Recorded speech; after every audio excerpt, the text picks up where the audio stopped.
Hello again there, friends and fans. Raptor here, and welcome back to another look at Steel Division 2, this being the third update video for the fourth week of the game, featuring two new divisions for both the Soviet Union and Germany. So we're going to take a look and see what's new for the Soviets here today, and as you're probably well aware, IS-2s are finally coming to the open beta, and of course all these divisions will be available at launch for the full game. For all of you, if you get it, it's going to be great. A lot of people are saying get Steel Division 2, get Steel Division 2. Seems like a lot of fun, and I'm really enjoying it so far, and I can't wait to play with what's new. So we're going to take a look at what's new here today as we look at battle groups and divisions. I'm playing an early bird version, so if we take a look at multiplayer, nobody's on. It's still the same 5v5 mode for beating the AI and testing out your decks, which is really helpful, by the way, for when you're trying to get a game going and just experimenting with different types of tactics and whatnot, and remixes of decks.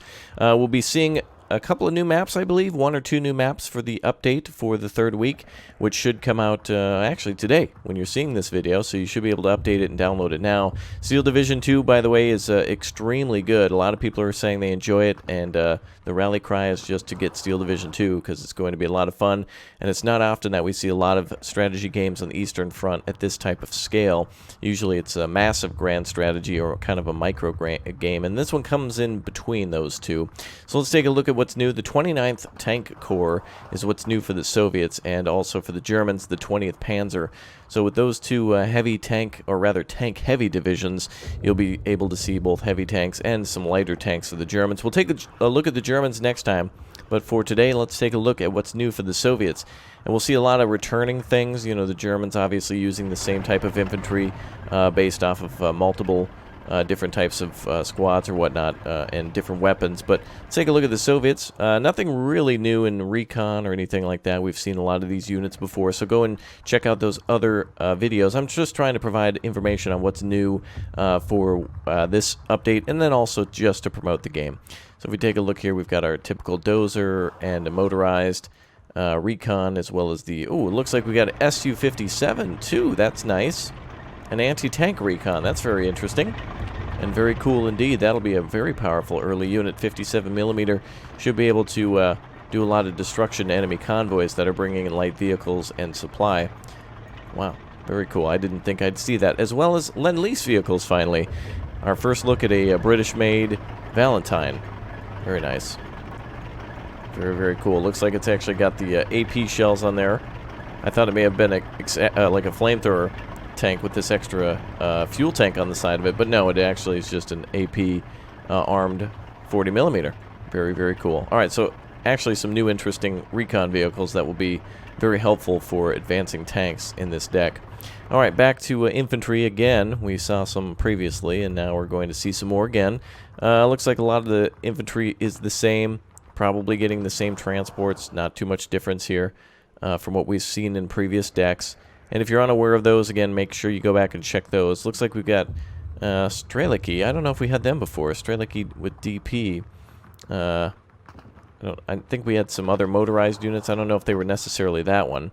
Could be wrong. I can't quite recall at the moment. I played 1,000,000 hours of the game already, and still can't even remember half the things in it. Alright, time to get into the big boys. Big Chungus here with the IS-2 October 1943. Oh, Lodi, he coming. That's the one we wanted to see, 145 points, and that is for a good reason. That tank is incredibly armored and incredibly dangerous, or at least we hope it will be dangerous for that point range. Who knows? But it looks like it does have some really good penetration at 200mm. Damage is 9 if it does land a hit.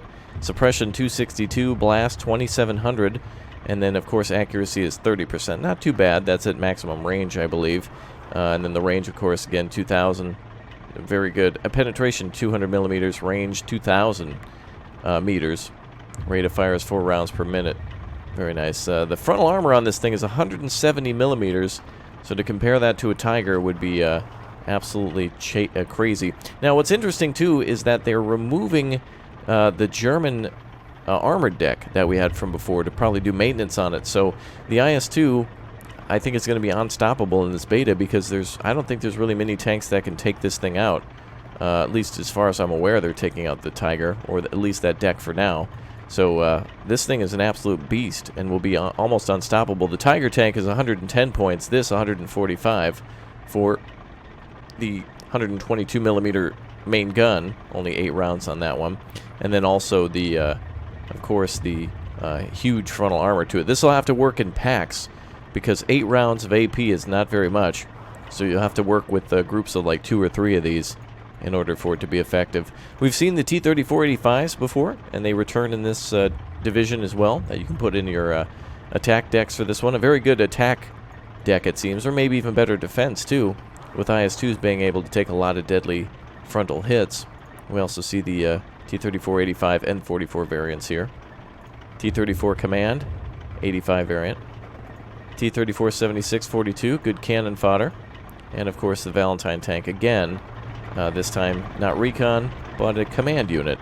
And, of course, the IS-2 145 command unit. I'm glad that in this game, command units are the same price as the actual tanks, too. The only thing that's really different inside them is the crew has the ability to command, maybe a radio or something, but that shouldn't really warrant extra points because the game is all based off of the hierarchy system.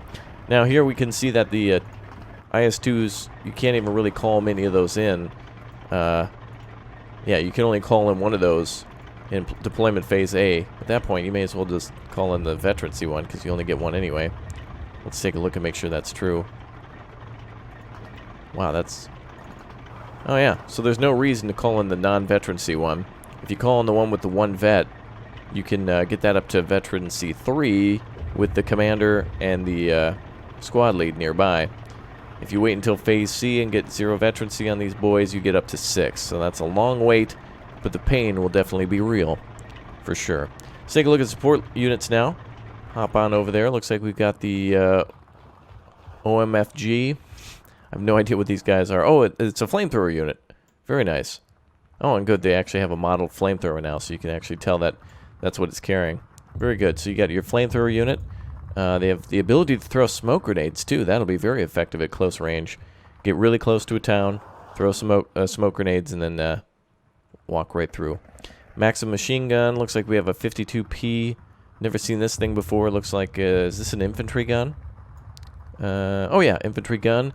76 millimeter HE shells. Oh, and lots of rounds for it. So if you can somehow get this onto a trench line, it'll be really good at supporting a defense or possibly even an attack. I would probably use this for a defense, because once you drop everything, you know how it is.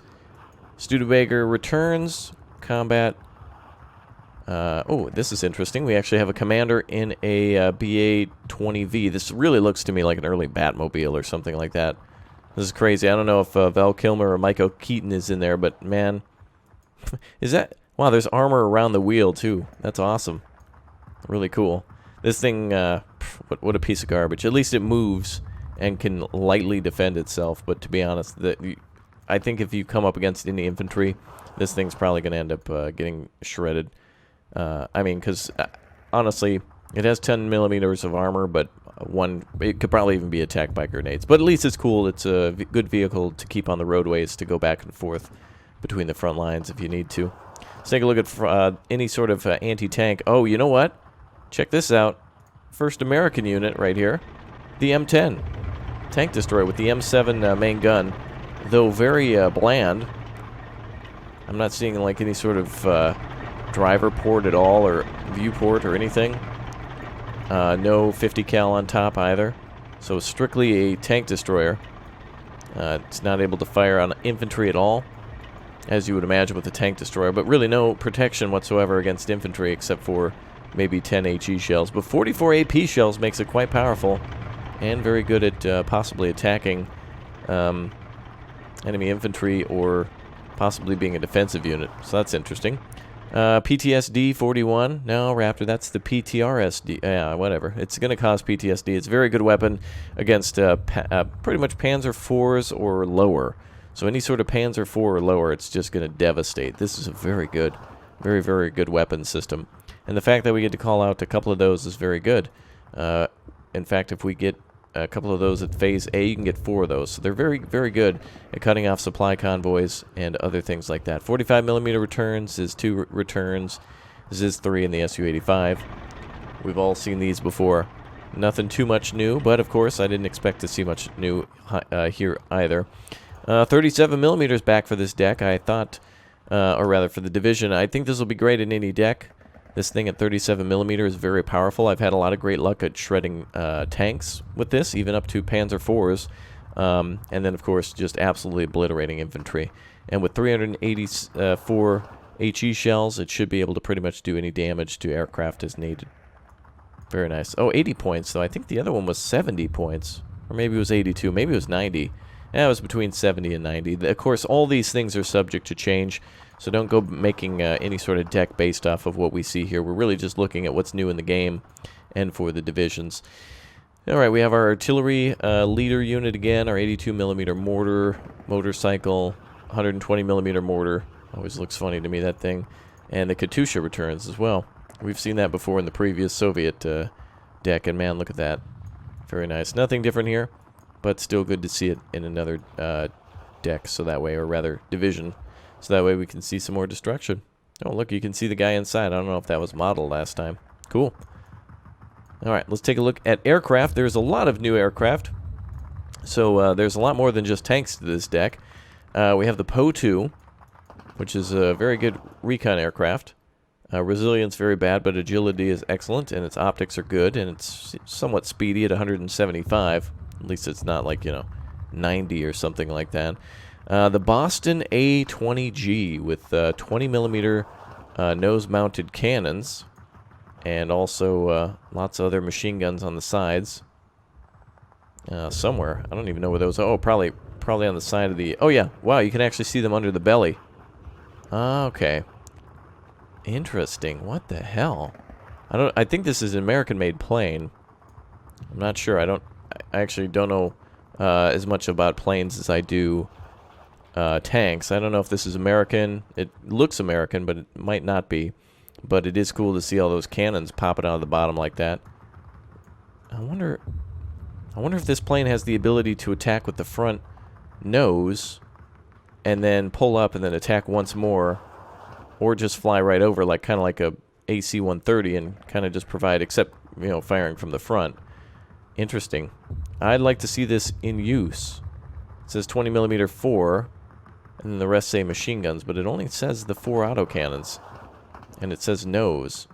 But those look a little bit different there. Maybe those aren't autocannons, but they could be. Not sure. All right, let's move on to the next thing. The P-39Q-15. Good-looking little Soviet fighter here. 115 points, so somewhat affordable, with a 37mm nose cannon. Oh, that's nice. That thing will be able to shred an enemy aircraft if it gets close to it. What's the speed on this? This would be a very good unit to catch up to. Oh, 580 kilometers. Wow, that's really fast compared to this at 500. 580 is like turbo time. That's good. Definitely not the fastest in the game. Like, for example, the P-39N is 560, but at least if your reaction time is fast and you can respond, you'll be able to get them. Oh, check that out. There's also gun pods here. 2M...